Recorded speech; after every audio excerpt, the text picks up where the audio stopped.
Hello everyone, I hope you all are doing well. My name is Tulika Anam and I welcome you all on this channel. So today we are going to start a new lesson, that is life processes and living organisms. कल हमने lesson complete कर दिया था life process and living organisms part 1 और आज हम next part शुरू करने वाले हैं पार्ट 2। फाइन। जो ये लेसन है वो आपके क्लास 10th के महाराष्ट्र बोर्ड के साइंस 2 बुक का एक लेसन है।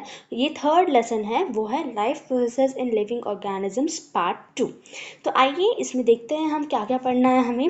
सबसे पहले तो हमें इस लेसन में पढ़ना है रिप्रोडक्शन के बारे में। जी हाँ, इस लेसन में हमें पढ़ना है रिप्रोडक्शन के बारे में, और रिप्रोडक्शन में भी हमें पढ़ना है एसेक्सुअल रिप्रोडक्शन के बारे में और सेक्सुअल रिप्रोडक्शन के बारे में। और आज हम मेनली फोकस करेंगे एसेक्सुअल रिप्रोडक्शन के बारे में।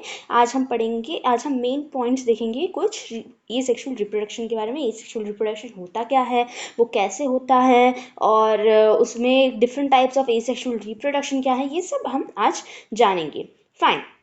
आज मैंने एक नया काम भी करके रखा है आप लोगों को अभी से, कि मैंने ऑलरेडी नोट्स थोड़े बहुत बना लिए हैं। जो भी नॉर्मल जनरल नोट्स होते हैं वो मैंने ऑलरेडी बना लिए, ताकि आपके पास टाइम ज़्यादा वेस्ट ना हो, क्योंकि अभी आपके पास टाइम तो बिल्कुल भी नहीं है। टाइम वेस्ट करना बोले तो यहाँ पर इस समय बहुत ही ज़्यादा रिस्क लेना, तो टाइम को आप बहुत अच्छे से मैनेज करके पढ़िए। फाइन।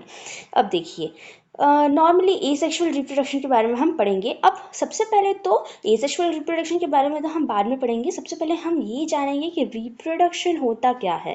फाइन। रिप्रोडक्शन होता क्या है और इसका क्या यूज़ होता है। Fine.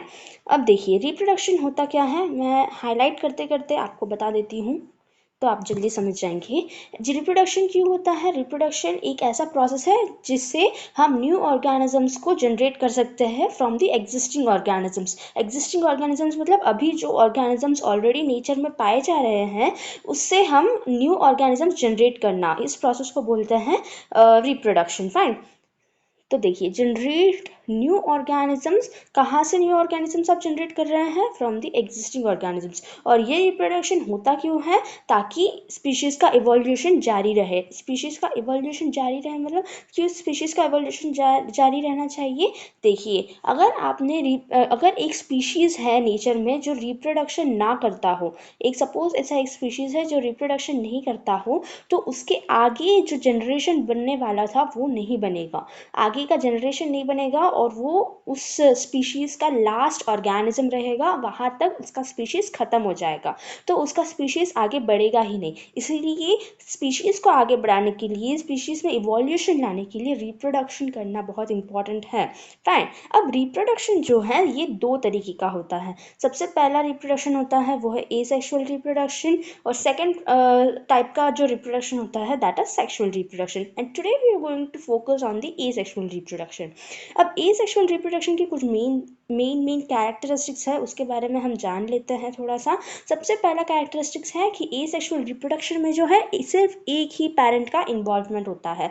Only one parent is involve in asexual reproduction. Asexual का मतलब ही होता है जिसमें दोनों सेक्सेस ना हो, जिसमें सिर्फ एक ही सेक्स इन्वॉल्व हो। तो एसेक्सुअल रिप्रोडक्शन में मेनली इसका एक कैरेक्टरिस्टिक है कि इसमें सिर्फ एक ही पेरेंट इन्वॉल्व होता है। Only one parent is involve in asexual reproduction. Fine. अब दूसरा कैरेक्टरिस्टिक क्या है कि इसमें गैमेटिक यूनियन नहीं होता है। गैमेटिक यूनियन मतलब क्या होता है, जो अगर यहाँ पर एक ही पेरेंट है तो या तो आपके पास गैमेट्स सिर्फ एक ही होंगे। फाइन। एक ही पेरेंट के गैमेट्स होंगे। अगर आपके पास दो पेरेंट के गैमेट्स होते थे, अगर आपके पास दो पेरेंट्स होते थे, तो यहाँ पर क्या होता था, दो पेरेंट्स अगर आपके पास होते हैं जो सेक्सुअल रिप्रोडक्शन में होता है, तो एक पेरेंट एक तरीके का गैमेट प्रोड्यूस करेगा, एक पेरेंट जो है एक तरीके का गैमेट प्रोड्यूस करेगा, दूसरा पेरेंट दूसरे तरीके के गैमेट प्रोड्यूस करेंगे। और ये दोनों भी गैमेट्स फ्यूज कर जाते थे, मतलब यूनाइट हो जाते थे। यूनाइट करना मतलब एकजुट आ जाना, ठीक है। ये दोनों यूनाइट कर जाते थे, तो ये जो प्रोसेस था इसको बोलते हैं गैमेटिक फ्यूजन। फाइन। और ये जो गैमेटिक फ्यूजन है वो एसेक्सुअल रिप्रोडक्शन में नहीं होता है। तो इसीलिए ये एक बहुत ही ज़्यादा इम्पॉर्टेंट कैरेक्टरिस्टिक्स हो जाता है एसेक्सुअल रिप्रोडक्शन का कि यहाँ पर गैमेटिक यूनियन एब्सेंट होता है। फाइन। अब नेक्स्ट एक और जो मेन आपके पास एसेक्सुअल रिप्रोडक्शन का जो ये आ जाता है, मतलब कैरेक्टरिस्टिक्स आ जाता है, वो है जेनेटिकली सिमिलर। जेनेटिक सिमिलैरिटी हमें यहाँ पर देखने को मिलती है। मतलब अगर सपोज यहाँ पर एक ऑर्गेनिज्म हम ले लेते हैं, सपोज ये एक ऑर्गेनिज्म है, फाइन, इसने एक ही ऑर्गेनिज्म यहाँ पर रिप्रोडक्शन में काम आ रहा है। अब ये एक ऑर्गेनिज्म जो है अपने जैसा एक और ऑर्गेनिज्म बना रहा है। फाइन। तो यहाँ पर ये ऑर्गेनिज्म है और सेम उसी टाइप का एक और ऑर्गेनिज्म बना है। मतलब इसके जो जीन्स है और इसके जो जीन्स है दोनों भी सिमिलर होंगे। फाइन। तो यहाँ पर जो है सिमिलैरिटी ऑफ जेनेटिक मटेरियल आपको दिखेगा। तो इसीलिए जो है यहाँ पर ये एक पॉइंट लिखा है कि जेनेटिकली सिमिलर होते हैं जो बच्चे होते हैं, जो न्यू ऑर्गेनिज्म प्रोड्यूस होता है और जो एग्जिस्टिंग ऑर्गेनिज्म जो पेरेंट ऑर्गेनिज्म होता है, दोनों की जो है जेनेटिक सिमिलैरिटी हमें देखने को मिलती है। अब नेक्स्ट कैरेक्टरिस्टिक ये लिखा है यहाँ पर कि माइटोटिक सेल डिवीजन होता है। यहाँ पर जो सेल डिवीजन होता है वो माइटोटिकली डिवाइड होता है। मतलब आप यहाँ पर देखिए, माइटोटिक सेल डिवीजन मतलब क्या होता है, एक सेल होता है वैसे ही आपको दो सेल्स मिल जाते हैं और यहाँ पर जो है इसका जेनेटिक कॉम्पोजिशन, इसका जेनेटिक कॉम्पोजिशन, इसका जेनेटिक कॉम्पोजिशन सब सेम होते हैं। सिमिलैरिटी होती है जेनेटिक मटीरियल्स में। फाइन। तो इससे बोलते हैं माइटोटिक डिवीजन। एक्चुअल में एक सेल जो है दो सेल्स में डिवाइड हो जाता है और दो सभी सेल्स का जेनेटिक कॉम्पोजिशन सेम होता है। तो mitotic cell division same type का mitotic cell division asexually reproducing organism show करता है। उसके अलावा एक और कैरेक्टरिस्टिक्स है यहाँ पर, वो है जेनेटिक रिकॉम्बिनेशन। जो जेनेटिक रिकॉम्बिनेशन होता है वो यहाँ पर नहीं होता है। अब भाई ये जेनेटिक रिकॉम्बिनेशन क्या है? तो जेनेटिक रिकॉम्बिनेशन मतलब ये है कि अगर आपके पास दो पेरेंट होते थे, सपोज एक मेल होता था, एक फीमेल होती थी, तो इन दोनों का अपना अपना गैमेट होता था। फाइन। और ये दोनों गैमेट जो है एक जगह फ्यूज कर जाते थे, मतलब यूनाइट हो जाते थे, उसको बोलते हैं गैमेटिक फ्यूजन। अब गैमेटिक फ्यूजन होने की वजह से क्या है कि ये जो मेल और फीमेल के पास जो जीन्स थे वो अलग अलग थे। यहाँ पर एक अलग जीन था, यहाँ पर एक अलग जीन का कॉम्पोजिशन था। अब इन दोनों अलग अलग जीन का कॉम्पोजिशन एक हो गया तो उसको बोलते हैं रिकॉम्बिनेशन हो जाना। जेनेटिक दोनों दो अलग अलग जीन्स का एक हो जाना मतलब जेनेटिक रिकॉम्बिनेशन हो जाना। और वो जेनेटिक रिकॉम्बिनेशन एसेक्सुअल रिप्रोडक्शन में नहीं दिखता है, इसलिए यहाँ पर जेनेटिक रिकॉम्बिनेशन जो है हमें नहीं मिलता है। फाइन। उसके अलावा एक और लास्ट प्रोसेस है, मेन प्रोसेस, वो है आपके पास फास्ट प्रोसेस। ये जो एसेक्सुअल रिप्रोडक्शन है वो सेक्सुअली रिप्रोड्यूसिंग ऑर्गेनिज्म से जल्दी रिप्रोड्यूस करते हैं। तो ये हो गए कुछ मेन इंपॉर्टेंट कैरेक्टरिस्टिक्स जो एसेक्सुअल रिप्रोडक्शन में पाए जाते हैं। अब हम देखते हैं कि एसेक्सुअल रिप्रोडक्शन के टाइप्स क्या है। यहाँ पर बहुत टाइप के एसेक्सुअल रिप्रोडक्शन हमें नेचर में पाए जाते हैं, तो वो एसेक्सुअल रिप्रोडक्शन के टाइप्स क्या है वो आज हम देखने वाले हैं। तो आज मैंने क्या किया आपके लिए कि नए नए पिक्चर्स लेकर आई हूँ मैं आज। तो उस पिक्चर्स की मदद से हम आज पढ़ने वाले हैं। तो यहाँ पे देख लीजिए, सबसे पहले तो हम एसेक्सुअल रिप्रोडक्शन के बारे में आज हम पढ़ रहे हैं। एसेक्सुअल रिप्रोडक्शन में क्या होता है कि सिर्फ एक ही पैरेंट इन्वॉल्व होता है और उसके अलावा offsprings are identical to the parents. Offsprings मतलब यहाँ पर होता है जो न्यू ऑर्गेनिजम्स जो प्रोड्यूस हो गए हैं उसको बोलते हैं ऑफस्प्रिंग्स। फाइन। एक ही पेरेंट इन्वॉल्व होता है, ये नोट करने वाली बात है। उसके अलावा जो ऑफस्प्रिंग्स होते हैं वो आइडेंटिकल होते हैं किससे? पेरेंट्स से। यहाँ पर देखिए, यहाँ पर एग्जाम्पल है, सपोज ये एक अर्थवर्म या फिर कुछ भी वर्म हो गया, ये एक पेरेंट है। यहाँ पे एसेक्सुअल रिप्रोडक्शन में सिर्फ एक ही पेरेंट इन्वॉल्व होता है। फाइन। अब ये एक पेरेंट जो है रिप्रोड्यूस करता है और दो आइडेंटिकल ऑफस्प्रिंग्स आपको मिल जाते हैं। अभी आप देखिए, ये भी आइडेंटिकल है, ये भी सेम दिख रहा है, ये भी सेम दिख रहा है, ये भी सेम दिख रहा है। तो एक ऑर्गेनिज्म से दो ऑर्गेनिज्म बनाना, इसको एसेक्सुअल रिप्रोडक्शन बोलते हैं। और ये जो भी सभी ऑर्गेनिजम्स है इन सभी का आइडेंटिकल जेनेटिक मटेरियल आपको देखने को मिलता है। अब इसके अलावा कुछ कैरेक्टरिस्टिक्स है एसेक्सुअल रिप्रोडक्शन के, वो क्या है? Characteristics of asexual reproduction are सबसे पहला कैरेक्टरिस्टिक्स आपको मैं बता देती हूँ। सिर्फ यहाँ पर एक ही ऑर्गेनिजम्स इन्वॉल्व होता है रिप्रोडक्शन में, उसके अलावा all organisms are genetically identical to each other and parent. यहाँ पर ये जो ऑर्गेनिज्म है यही पेरेंट सेल है, इसमें डिवाइड करने के बाद ये दो डॉटर सेल्स बन चुके हैं। फाइन। अब ये जो पेरेंट सेल का जो जेनेटिक मटेरियल है और ये जो डॉटर सेल का जेनेटिक मटेरियल है ये आपस में सेम है। फाइन। अब ये तो सेम है ही, इसके अलावा जो दो डॉटर सेल्स आपके बने इन दोनों का भी जेनेटिक मटेरियल आपको सेम ही मिलेगा। मतलब पेरेंट और ऑफस्प्रिंग इन दोनों का तो सेम है ही। ये जो पेरेंट है और ये जो डॉटर सेल बने हैं इन दोनों का भी जेनेटिक मटेरियल सेम है, और ये जो डॉटर सेल है और ये जो डॉटर सेल है इन दोनों का भी जेनेटिक मटेरियल सेम ही है। मतलब तीनों भी लास्ट में जो तीनों भी ये आपको मिलते हैं उन सभी का जेनेटिक मटेरियल आइडेंटिकल ही होता है। अब नेक्स्ट क्या है कि single organism can produce large number of offspring. यहाँ पर एक सिंगल ऑर्गेनिज्म जो है डिफरेंट नंबर ऑफ ऑर्गेनिजम्स आपको बना पा रहा है। यहाँ पर ही आप एग्जांपल देख लीजिए, ये एक पेरेंट सेल था और एक पेरेंट सेल से आपको दो नए डॉटर ऑर्गेनिजम्स आपको मिल चुके हैं। मतलब एक से आप कितना बना रहे हैं, दो आपको नए सेल्स मिल जा रहे हैं। लेकिन जब आप सेक्सुअल रिप्रोडक्शन में देखते हैं, सेक्सुअल रिप्रोडक्शन में जो है आपको कितने पेरेंट्स चाहिए, दो पेरेंट्स चाहिए, एक मेल चाहिए और एक फीमेल चाहिए। ठीक है। अब इन दोनों से जो बन रहा है उससे आपको कितना ऑर्गेनिज्म मिल रहा है, सिर्फ एक नया ऑर्गेनिज्म मिल रहा है। तो आप देख रहे हो यहाँ पे डिफरेंस, एसेक्सुअल रिप्रोडक्शन में सिर्फ एक पेरेंट चाहिए, आपको दो डॉटर सेल्स तैयार मिल जाएंगे। सेक्सुअल रिप्रोडक्शन में आपको पेरेंट्स दो चाहिए लेकिन जो डॉटर मिल रहा है वो सिर्फ एक ही है। तो ये कुछ इंपॉर्टेंट कैरेक्टरिस्टिक्स हो गए हैं आपके पास एसेक्सुअल रिप्रोडक्शन की।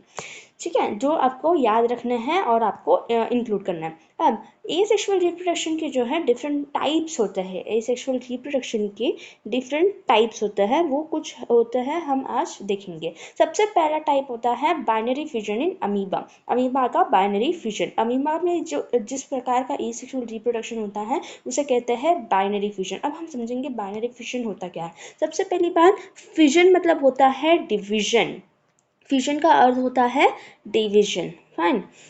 और अमीबा जो है, अमीबा आप सभी को पता होगा, अमीबा एक बहुत ही फेमस ऑर्गेनिज्म है, माइक्रो ऑर्गेनिज्म है, और इसका डायग्राम निकालना सभी को बहुत ही अच्छा लगता है क्योंकि आप कैसे भी निकाल सकते हैं। ये हो गया एक अमीबा। फाइन।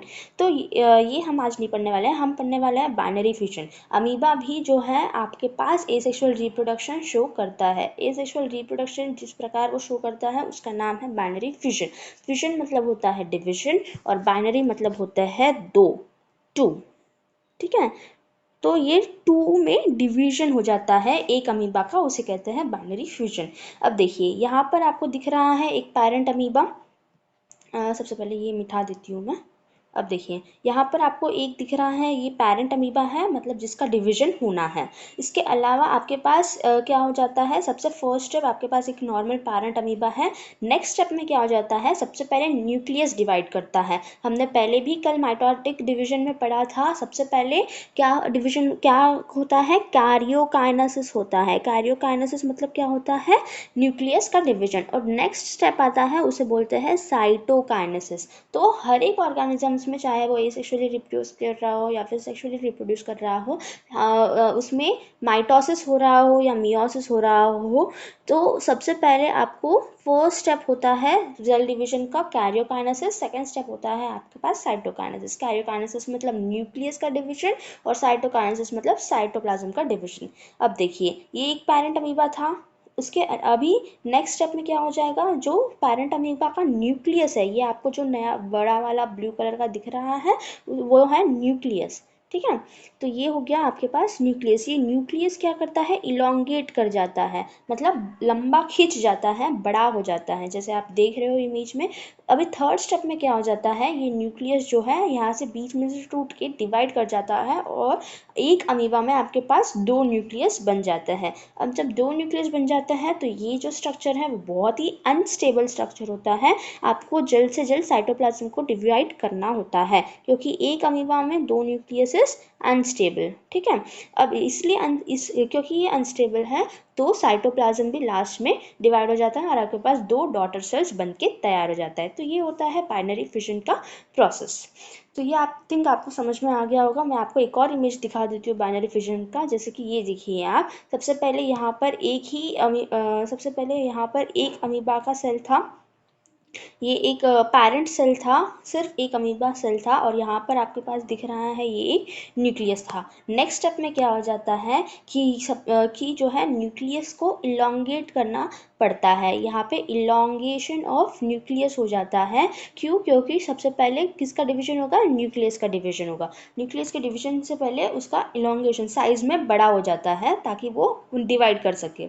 अब सेकंड नेक्स्ट इसमें ये देखिए, यहाँ पर इस प्रकार न्यूक्लियस का इलोंगेशन हो जाता है और लास्ट में वो क्या हो जाता है, न्यूक्लियस 2 बन जाते हैं। एक न्यूक्लियस से आपके पास 2 न्यूक्लियस बन जाते हैं। जैसे ही ये 2 न्यूक्लियस आपके पास बन के तैयार हो गए हैं, नेक्स्ट स्टेप आपका क्या है? साइटोप्लाज्म का डिवीजन। क्यों 2 न्यूक्लियस के बाद साइटोप्लाज्म का डिवीजन होता है? क्योंकि ये जो है बहुत ही अनस्टेबल होता है। ठीक है, ये स्टेबिलिटी नहीं होता है, और यहाँ पर जितने भी नेचर में कितने भी जो लिविंग ऑर्गेनिजम्स है वो हमेशा स्टेबल कंडीशन में रहना चाहते हैं। तो यहाँ पर 2 न्यूक्लियस बन के तैयार, 2 न्यूक्लियस बनने के बाद बीच में से साइटोप्लाज्म ब्रेक हो जाता है, और साइटोप्लाज्म ब्रेक होने के बाद आपके पास 2 डॉटर सेल्स बन के तैयार हो जाता है। तो इस प्रकार बाइनरी फिशन हमें अमीबा पर देखने को मिलता है। तो ये आपके पास क्लियर हो गया होगा। अब आते हैं बाइनरी फिशन में भी आपके पास 2 होते हैं। आपने बाइनरी फिशन को देख लिया, अब समझते हैं कि बाइनरी फिशन की भी आपके पास 2 टाइप्स होते हैं, वो उसको एक बार समझते हैं। सबसे पहले बाइनरी फिशन में आपके पास 2 टाइप्स होते हैं। सबसे पहला होता है ट्रांसवर्स फिशन और दूसरा होता है लॉन्गिट्यूडिनल फिशन।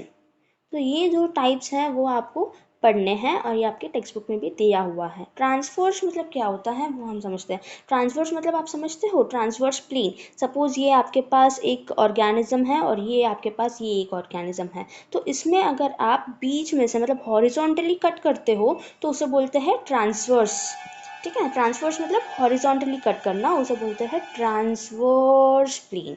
ठीक है, लॉन्गिट्यूडिनली मतलब का क्या होता है? लॉन्गिट्यूडिनली मतलब का क्या होता है कि ये जो यहाँ पर है ये ऐसे डिवाइड करना शुरू हो जाता है।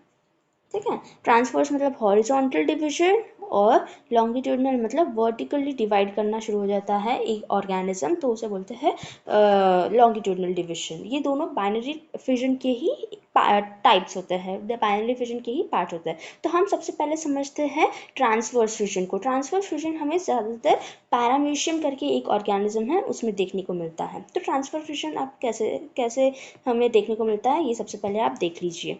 ठीक है, ये देखिए मियाटोक डिवीजन ऑफ मैक्रोमोलेक्यूल्स, ये आपको समझने की ज़रूरत नहीं है। सबसे पहले यहाँ पर देखिए, ये एक आपके पास पैरामीशियम है। ठीक है, ये पैरामीशियम में अब आपके पास ये देखिए यहाँ पर एक आपके पास न्यूक्लियस है, ये आपको शायद दिखाई नहीं दे रहा हो। यहाँ पर आपके पास एक न्यूक्लियस है, तो इसको डिवाइड करना है आपको ट्रांसवर्सली। पैरामीशियम जो है हमेशा ट्रांसवर्स डिवीजन शो करता है। तो ट्रांसवर्स डिवीजन में क्या होता है कि आपको हॉरिजॉन्टली डिवाइड करवाना है एक ऑर्गेनिज्म को, उसे बोलते हैं ट्रांसवर्स डिवीजन। सबसे पहला स्टेप क्या है? न्यूक्लियस का डिवीजन। न्यूक्लियस के डिवीजन के लिए सबसे पहला स्टेप होता है उसका इलोंगेशन, न्यूक्लियस को इलोंगेट करना होता है। तो यहाँ पे देखिए सबसे पहले न्यूक्लियस का शेप देखिए, यहाँ तक आते आते थोड़ा सा न्यूक्लियस ऐसे लॉन्गिट्यूडली इलोंगेट हो जाता है। यहाँ पर थर्ड स्टेप में न्यूक्लियस पूरी तरीके से इलोंगेट हो चुका है, और फोर्थ स्टेप में आते आते न्यूक्लियस जो है, न्यूक्लियस के 2 पार्ट्स हो गए, मतलब न्यूक्लियस का डिवीजन हो चुका है। और लास्ट में यहाँ पे क्या होता है, पैरामीशियम 2 जैसे ही न्यूक्लियस का डिवीजन हो जाता है, पैरामीशियम का साइटोप्लाज्मिक डिवीजन हो जाता है, साइटोकाइनेसिस हो जाता है, और पैरामीशियम के 2 डॉटर सेल्स आपको बन के तैयार हो जाते हैं। ये होता है पूरा binary fission, transverse fission. Binary fission के दो स्टेप्स है, एक होता है ट्रांसवर्स और दूसरा होता है लॉन्गिट्यूडिनल। ट्रांसवर्स जो है हमें कहाँ पे देखने को मिलता है? पैरामोइशियम। ठीक है, ये जो आप ऑर्गेनिज्म अभी देख रहे हो वो है पैरामोइशियम। ये हो गया। अभी देखिए यहाँ पर आपको थोड़ा सा दिख रहा होगा, सबसे पहले मैं कुछ मिटा देती हूँ ताकि आपको सब कुछ क्लियरली दिख पाए। ठीक है, अब यहाँ पे देखिए, यहाँ पर आपको थोड़ा सा दिखाई दे रहा होगा, ये इधर यहाँ पर एक ट्रांसवर्स मतलब कुछ कट गया जैसे आपको दिखाई दे रहा हो, इसको बोलते हैं सेप्टम। इसको बोलते हैं सेप्टम। सेप्टम मतलब एक ऐसा जहाँ एक ऐसा पॉइंट जहाँ पर पैरामीशियम डिवाइड होने वाला हो, उसे बोलते हैं सेप्टम। ये आपके बुक में नहीं है, लेकिन आप एक्स्ट्रा इन्फॉर्मेशन कैरी कर लीजिए, इसमें कोई बुराई नहीं है। ठीक है, ये आपको टोटल समझ में आ गया होगा। ये एक पैरामीशियम है, पैरामीशियम को आपको ट्रांसवर्सली डिवाइड करना है। ट्रांसवर्सली डिवाइड करना मतलब क्या होता है, आपको इसमें हॉरिजॉन्टली डिवीजन करना होता है। हॉरिजॉन्टल डिवीजन आपको इसमें करना होता है। तो हॉरिजॉन्टल डिवीजन के लिए सबसे पहला स्टेप है, आपको न्यूक्लियस को डिवाइड करना पड़ता है। न्यूक्लियस को डिवाइड करने के लिए इसका क्या होना चाहिए, इलोंगेट होना चाहिए। इलोंगेशन ऑफ न्यूक्लियस मस्ट है। तो यहाँ पे देखिए सेकंड स्टेप में थोड़ा सा न्यूक्लियस इलोंगेट हो चुका है, थर्ड स्टेप में न्यूक्लियस पूरा का पूरा इलोंगेट हो चुका है, फोर्थ स्टेप में न्यूक्लियस जो है दो हिस्सों में बट चुका है, मतलब न्यूक्लियस का डिवीजन हो चुका है। और जैसे ही न्यूक्लियस का डिवीजन हो जाता है, यहाँ पर एक सेप्टम टाइप बन जाता है। और सेप्टम टाइप बनने के बाद पैरामीशियम का साइटोप्लाज्म भी डिवाइड हो जाता है, और हमें यहाँ पर दो डॉटर पैरामीशियम बन के तैयार बैठे हैं हमारे पास। तो ये हो गया आपके पास transverse division, transverse binary fusion in paramecium. अब आते हैं लॉन्गिट्यूडिनल फ्यूजन में। लॉन्गिट्यूडिनल फ्यूजन किसमें होता है, लॉन्गिट्यूडिनल फ्यूजन का सबसे फेमस एग्जाम्पल है आपके पास यूग्लिना। यूग्लिना एक लॉन्गिट्यूडिनल फ्यूजन का बहुत ही अच्छा इंपॉर्टेंट है, बहुत ही अच्छा एग्जाम्पल है यूग्लिना। ये एक माइक्रो ऑर्गेनिज्म है। ठीक है, अब देखिए ये ऐसा दिखता है यूग्लिना, इसको बोलते हैं यूग्लिना। ये एक इसका एक ऐसा स्ट्रक्चर होता है। अब यूग्लिना को कैसे करना है डिवीजन, इसको करना है लॉन्गिट्यूडनली। लॉन्गिट्यूडनली मतलब आपको वर्टिकली डिवाइड होना है। ठीक है, लॉन्गिट्यूड मैं यहाँ पे लिख देती हूँ, लॉन्गिट्यूडनल डिवीजन मतलब होता है वर्टिकल डिवीजन। ठीक है, और ट्रांसवर्स मतलब होता है हॉरिजॉन्टल डिवीजन। अब देखिए ये एक यूग्लिना है, यहाँ से आपको क्या करना पड़ता है, सबसे पहले तो न्यूक्लियस का डिवीजन करना पड़ता है। तो न्यूक्लियस सबसे पहले इलोंगेट हो जाएगा। ठीक है, ये यहाँ पर क्या हो रहा है, इलोंगेट हो जा रहा है। और जैसे ही इलोंगेट हो जाएगा, सबसे पहले तो यहाँ से भी साइटोप्लाज्म धीरे धीरे डिवाइड होना शुरू होता है, और न्यूक्लियस भी यहाँ पर दो बन जाता है, न्यूक्लियस का डिवीजन भी खत्म हो जाता है। और जैसे ही यहाँ पे न्यूक्लियस का डिवीजन शुरू हो जाता खत्म हो जाता है, ये यूग्लिना पूरा का पूरा ऐसे डिवाइड होके तैयार हो जाता है। वैसे यहाँ पर देखिए, ये मैंने पैरामीशियम का डिवीजन मैंने ऑलरेडी बता चुकी हूँ। ये एक पैरामीशियम है। पैरामीशियम का सबसे पहले न्यूक्लियस डिवीजन होने के लिए न्यूक्लियस को इलोंगेट करना पड़ता है, और जैसे न्यूक्लियस इलोंगेट हो चुका होता है, यहाँ पर साइटोप्लाज्म का डिवीजन भी शुरू हो जाता है, और यहाँ पर एक सेप्टम टाइप बन जाता है। यूग्लिना में भी सेम ऐसा ही होता है, न्यूक्लियस का सबसे पहले elongation, septum formation and lastly division. अब एक और हम इमेज से समझते हैं कि एक्चुअली में ये होता कैसे है, मतलब यूग्लिना में। ये देखिए, बाइनरी फिजन इन यूग्लिना। बाइनरी फिजन इन यूग्लिना मतलब यहाँ पर किस टाइप का बाइनरी फिजन हो रहा है, लॉन्गिट्यूडिनल बाइनरी फिजन हो रहा है। अब देखिए ये एक मैच्योर यूग्लिना है, मतलब which is ready to reproduce. Mature euglena means the euglena which is ready to reproduce. अब सबसे पहले देखिए, किसी भी रिप्रोडक्शन स्टार्ट होने से पहले आपको क्या करना पड़ता है, न्यूक्लियस को डिवाइड करना पड़ता है। न्यूक्लियस के डिवीजन के लिए सबसे पहले न्यूक्लियस को क्या करना पड़ता है, इलोंगेट होना पड़ता है। ठीक है, न्यूक्लियस के डिवीजन के लिए न्यूक्लियस को सबसे पहले इलोंगेट होना पड़ता है। तो यहाँ पर देखिए सबसे पहले यहाँ पर न्यूक्लियस इलोंगेट हो चुका है। जैसे ही न्यूक्लियस इलोंगेट हो चुका है, साइटोप्लाज्म थोड़ा सा डिवाइड करना शुरू हो जाता है, और न्यूक्लियस जो है दो हिस्सों में बढ़ जाता है, मतलब न्यूक्लियस का डिवीजन फिनिश हो जाता है। अब देखिए नेक्स्ट स्टेप में क्या होता है कि फ्यूजन पॉइंट, फ्यूजन यहाँ पर साइटोप्लाज्म और ज़्यादा डेवलप और ज़्यादा डीप होना शुरू हो जाता है, इट डीपन्स। साइटोप्लाज्म और थोड़ा सा डिवाइड होना शुरू हो जाता है, और यहाँ पर आपके पास यंग यूग्लिना फॉर्म हो जाता है। और जैसे यंग यूग्लिना फॉर्म होता है, साइटोप्लाज्म टोटली डिवाइड हो जाता है, और यहाँ पर आपके पास दो डॉटर न्यूक्लिना तैयार हो जाता है। ये होता है पूरा यूग्लिना का डिवीजन।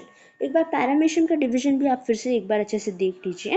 ये देखिए, ये टोटल पूरा पैरामीशियम है, यहाँ पर पूरा मैच्योर पैरामीशियम है। इसके बाद ये न्यूक्लियस का थोड़ा सा आपके पास इलोंगेशन हो जाता है, यहाँ पर टोटल न्यूक्लियस का इलोंगेशन तैयार हो जाता है।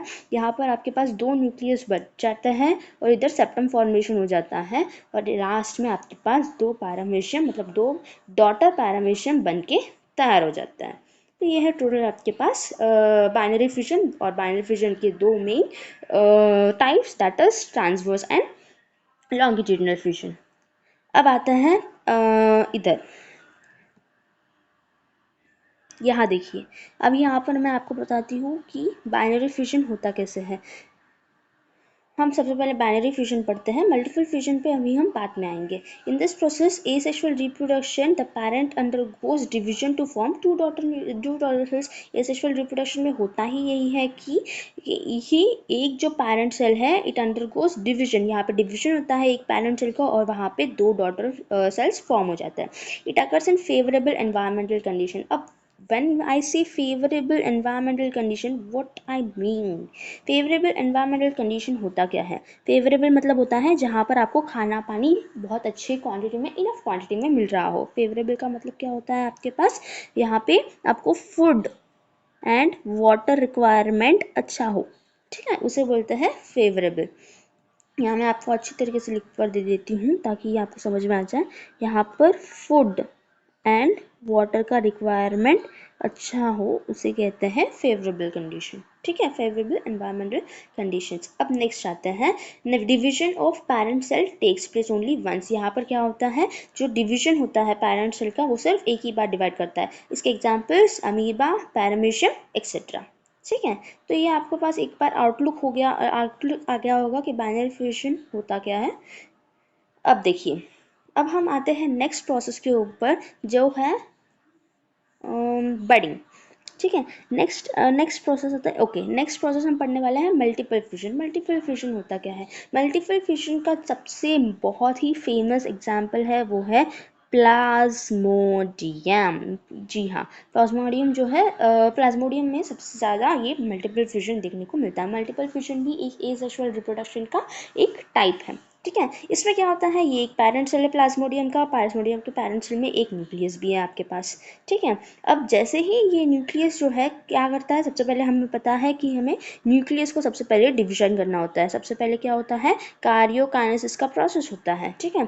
जैसे ही ये कार्योकाइनेसिस का प्रोसेस शुरू होता है मैनी न्यूक्लियाई फॉर्म हो जाते हैं। यहाँ पर जो है सबसे पहले वाले प्रोसेस में मतलब बाइनरी फ्यूजन में हमने क्या देखा कि एक न्यूक्लियस जो है दो न्यूक्लियस में डिवाइड हो रहा था, लेकिन मल्टीपल फ्यूजन इसीलिए हम उसको बाइनरी फ्यूजन करते थे। बाइनरी फ्यूजन मतलब सिर्फ दो नए ऑर्गेनिज्म का फॉर्म होना, एक से दो नए ऑर्गेनिज्म का फॉर्म होना उसे कहते हैं बाइनरी फ्यूजन। लेकिन एक से बहुत सारे ऑर्गेनिज्म मतलब मल्टीपल ऑर्गेनिजम्स फॉर्म होना इसे कहते हैं मल्टीपल फ्यूजन। ये हो गया सबसे मेन डिफरेंस बाइनरी फ्यूजन और मल्टीपल फ्यूजन में, ठीक है। यहाँ पर आप क्या कर रहे हैं, एक पैरेंट सेल से आप मल्टीपल ऑर्गेनिजम्स तैयार कर रहे हैं। अब जब मल्टीपल ऑर्गेनिजम्स तैयार करना है तो आपको क्या रिक्वायर होता है, आपके पास मल्टीपल न्यूक्लियस होने चाहिए, ठीक है। हर एक ऑर्गेनिज्म में एक एक न्यूक्लियस तो जाएगा ना, तो आपके पास मल्टीपल न्यूक्लियस होने चाहिए। तो मल्टीपल न्यूक्लियस के लिए क्या होता है कि ये जो पैरेंट न्यूक्लियस है वो डिफरेंट मतलब बहुत न्यूमरस टाइम डिवाइड करता है, और जिसके कारण आपके पास ऐसा एक स्ट्रक्चर देखने को मिल जाता है जहाँ पर आपके पास बहुत सारे न्यूक्लियाई तैयार हो जाते हैं, ठीक है। अब ये न्यूक्लियस को कवर करने के लिए आपके पास एक कवरिंग भी आ जाती है जिसे कहते हैं सिस्ट। ये बहुत ही इम्पॉर्टेंट टर्म है, ये आपको याद रखना है, इसे कहते हैं सिस्ट, ठीक है। ये सिस्ट क्यों फॉर्म होता है, क्योंकि इतने सारे न्यूक्लियस है, इतने सारे न्यूक्लियस को आपको बचा के रखने हैं, इसलिए आपके पास एक कवरिंग होनी चाहिए जिसे हम कहते हैं सिस्ट। अब जैसे ही ये सिस्ट हो जाता है तब क्या होता है, ये सिस्ट जो है ब्रेक कर जाता है, मतलब ये टूट जाता है, आउटर कवरिंग जो है वो ब्रेक करता है, और ब्रेक करने के बाद सारे जो मैच्योर न्यूक्लियस, तब तक क्या होता है, ये जो अंदर के न्यूक्लियस है वो मैच्योर करना शुरू हो जाता है और ये सारे cyst breaks and daughter cells are release, ठीक है।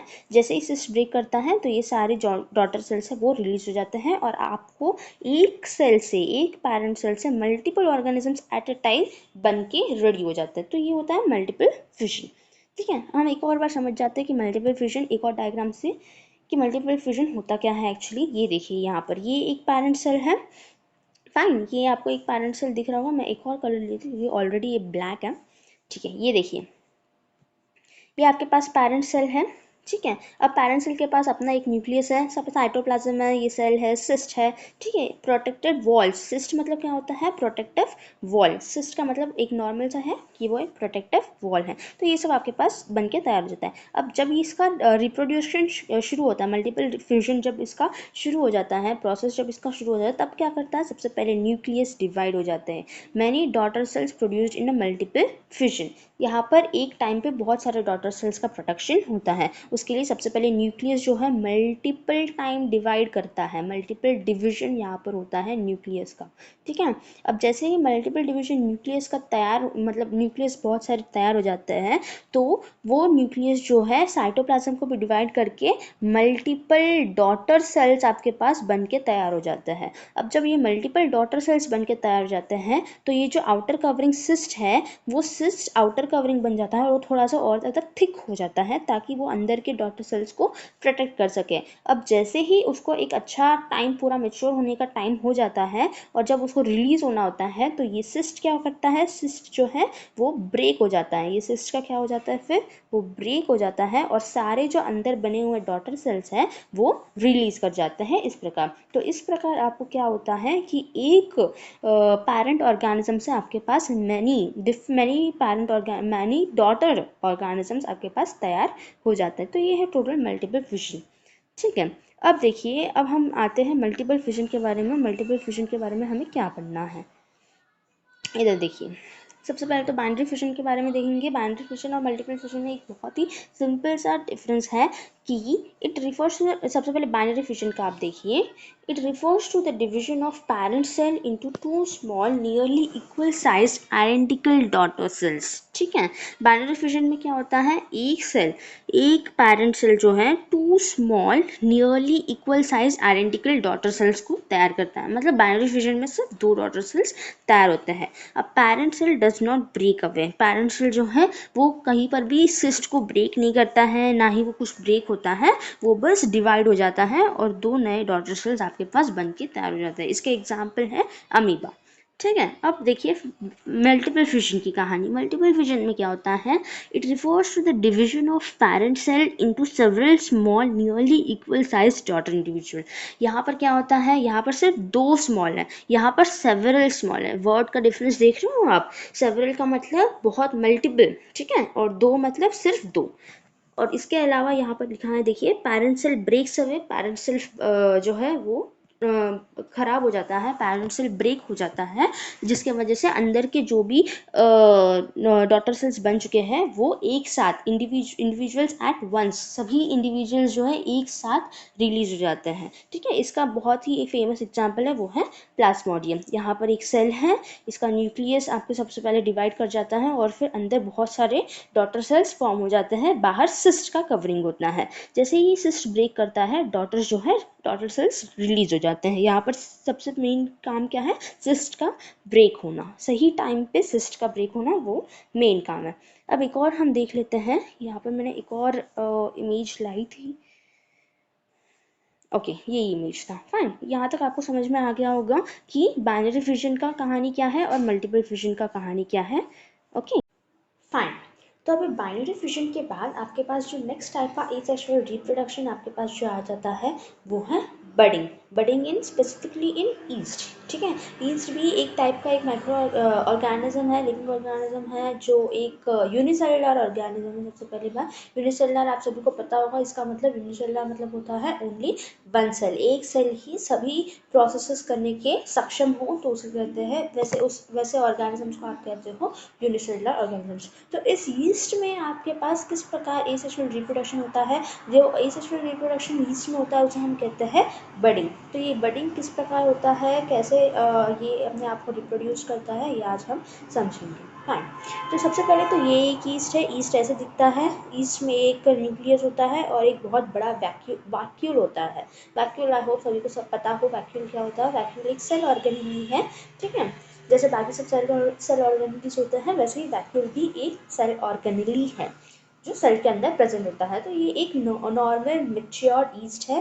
मेच्योर्ड ईस्ट मतलब, जब आप, मैं कहती हूँ मेच्योर, मतलब इसका मतलब ये होता है जो रिप्रोड्यूस होने के लिए तैयार हो, ठीक है, which is capable of reproducing, ठीक है। अब इसके बाद क्या होता है, इधर ये पेरेंट ईस्ट है, ये पेरेंट ईस्ट के ऊपर एक बर्ड आना शुरू हो जाता है। बर्ड मतलब एक आउटग्रोथ। बर्ड का नॉर्मल मीनिंग क्या होता है, आउटग्रोथ, ठीक है।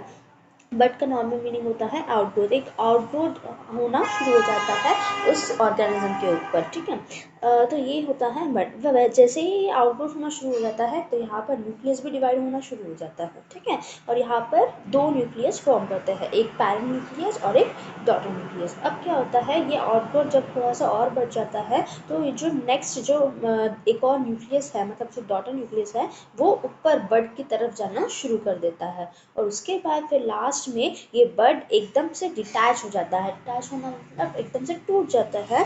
तो उसके तो तब क्या हो जाता है, एक डॉटर सेल ईस्ट का बन जाता है और एक पैरेंट सेल वैसे की वैसे रहता है। तो ये पूरा प्रोसेस होता है बडिंग का ईस्ट के अंदर, ठीक है। ईस्ट के अंदर बडिंग क्या होता है, सबसे पहली बात, सबसे मेन बात जो आपको नोट करने लायक बात है, बड मतलब होता है आउटग्रोथ, ठीक है। बड मतलब होता है आउट ग्रोथ, और ये सबसे ज़्यादा ईस्ट में पाया जाता है।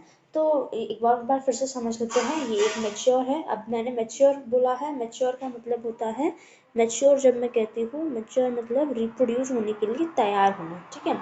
जब ये मैच्योर ईस्ट रिप्रोड्यूस होने के लिए तैयार होता है, तब इसके सरफेस पे एक आउटग्रोथ होना शुरू हो जाता है, एक बड फॉर्म होना शुरू हो जाता है। जब ये बड फॉर्म होना शुरू हो जाता है तो इसका न्यूक्लियस भी डिवाइड कर जाता है और एक डॉटर न्यूक्लिया बन के तैयार हो जाता है आपके पास। अब जब ये बर्ड जो है डिटैच होने के लिए तैयार होता है तो ये जो डॉटर न्यूक्लियस होता है वो बर्ड की तरफ जाना शुरू हो जाता है, ठीक है। और लास्ट में जब ये डिटैच हो जाता है तो आपके पास एक नया डॉटर सेल बन के रेडी हो जाता है। तो ये होता है पूरा प्रोसेस आपका पूरा प्रोसेस होता है बडिंग इन ईस्ट। ये भी एक एसेक्सुअल टाइप का रिप्रोडक्शन है जो हमें ईस्ट में देखने को मिलता है। तो हम ये थोड़ा सा आप समझ जाते हैं कि बडिंग में क्या होता है। देखिए,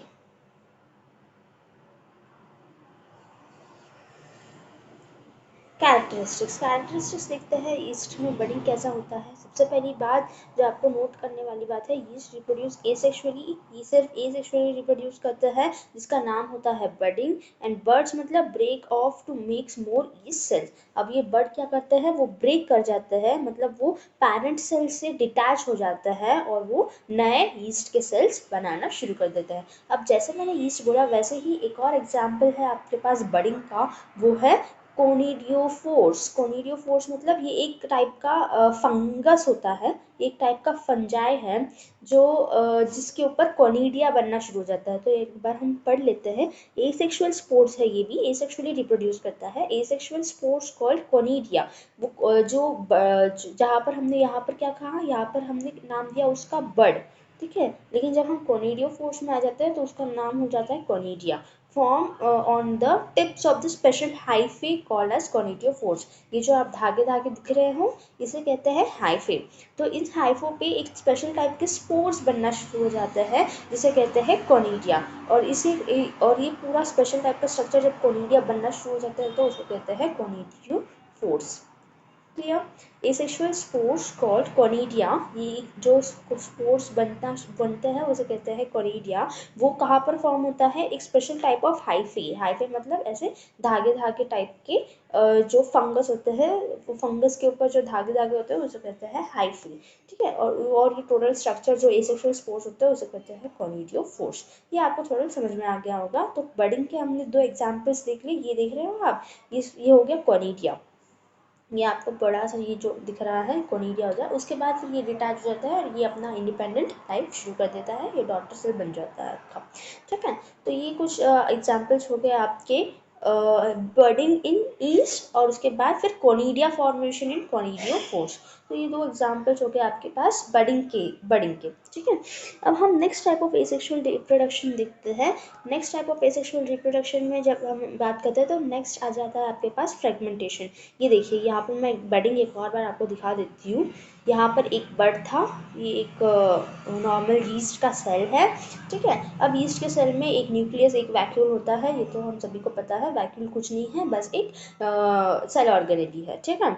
अब ये इसके ऊपर जैसे ये मैच्योर हो जाता है, यहाँ पर एक बर्ड फॉर्म करना शुरू हो जाता है। बर्ड मतलब कुछ नहीं होता है, bird is nothing but the outgrowth, ठीक है। Bird is nothing but the outgrowth of the outgrowth which is form on the organism, fine.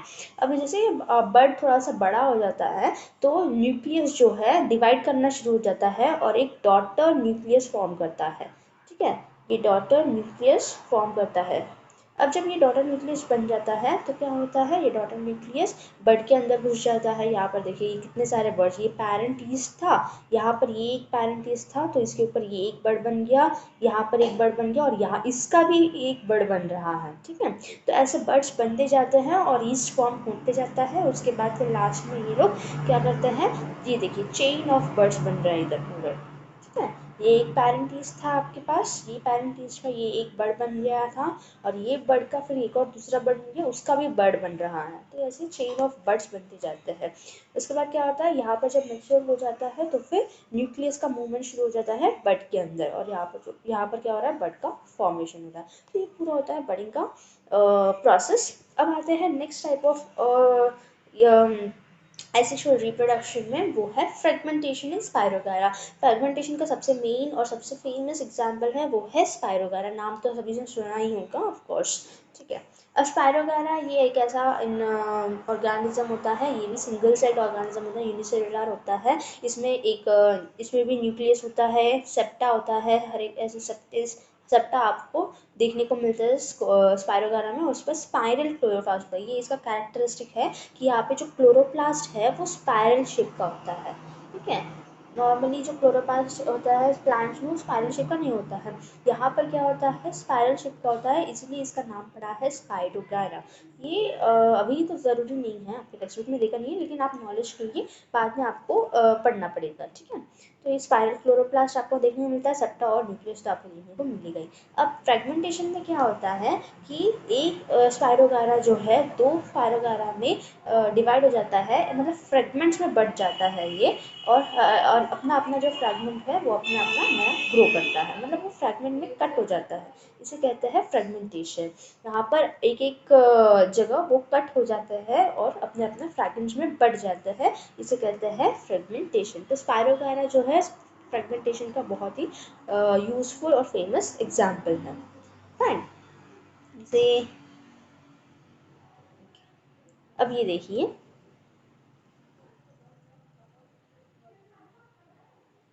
हाँ